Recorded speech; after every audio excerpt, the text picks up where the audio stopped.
মূলাটা দিই। খবরদার মূলা দিলে দাও। আমাকে এলাকায় আমাকে পাশের বাড়ি এই মূলা খাওয়ালে তালাক হয়ে গেছে। খাইলে পরিবেশ দূষণ হয়, শব্দ দূষণ হয়। মানুষে খায় গরুতে খায়।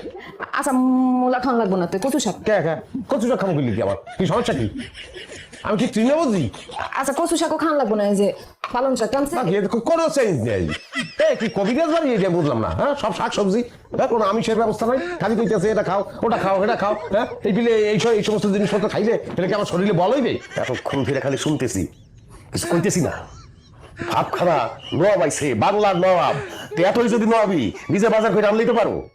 নবাবে কোনোদিন বাজারে গেছে? সিরাজদৌল্লা বাজারে গেছে না টিপু সুলতান মাছ বাজারে গেছে? কনাম নেই। এটা তুলনা দেবে। কাশেম কোথায় আর কোথায় নবাব সিরাজউদ্দৌলা? হয় কাশেম রে কাশেমই কিবেন, নবাব সিরাজউদ্দৌলা কইতে দরকার? নিজের কথা নিজেই তো পেছে পারবে। হেড বড় আমি তো একটা জামাই, কি ব্যবস্থাটা কি আমি বললাম না? যাই দেখেন কি পানির মধ্যে ভুলে ডাল দিয়ে হেলাইছে এত